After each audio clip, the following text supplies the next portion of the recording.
सांगलीहून जतच्या दिशेला जाणाऱ्या एसटी बसला ट्रकने दिलेल्या धडकेत 18 प्रवासी जखमी झाल्याची घटना घडली। या प्रकरणी बस चालक अर्जुन कृष्णा एरंडे, रेवेवाडी तालुका मंगळवेढा यांनी ट्रक चालक स्वप्नील पंडितराव मुळे, भालकी, जिल्हा नांदेड यांच्या विरोधात मिरज ग्रामीण पोलीस ठाण्यात फिर्याद दिली।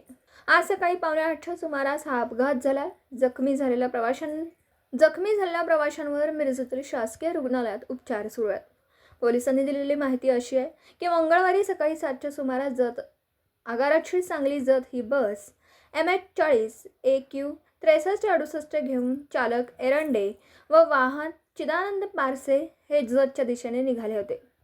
मिरजेतून ते बाहेर पडल्यानंतर मिरज पंढरपूर मार्गावर असलेल्या तानंग फाटा येथे मालगावच्या दिशेने आलेल्या ट्रक चालकाने बसच्या उजव्या बाजूला जोराची धडक दिली। यात बसचा पूर्ण पत्रा फाटला। यात बसमधील 18 प्रवासी जखमी झाले। यानंतर वाहक पारसे यांनी रुग्णवाहिकेला संपर्क साधून सर्व जखमींना उपचारासाठी मिरजेच्या शासकीय रुग्णालयात दाखल केले। यानंतर ट्रक चालकामुळे याच्या विरोधात मिरज ग्रामीण पोलीस ठाण्यात गुन्हा दाखल करण्यात आला।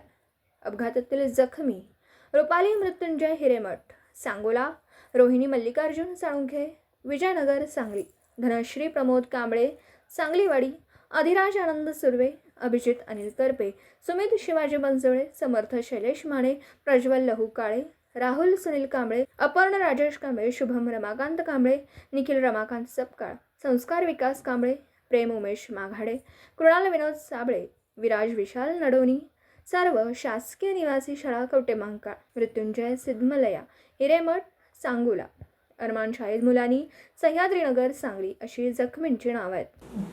दिवसभरातील घडामोडींचा आढावा घेण्यासाठी पाहत रहा N24 मराठी न्यूज चॅनल।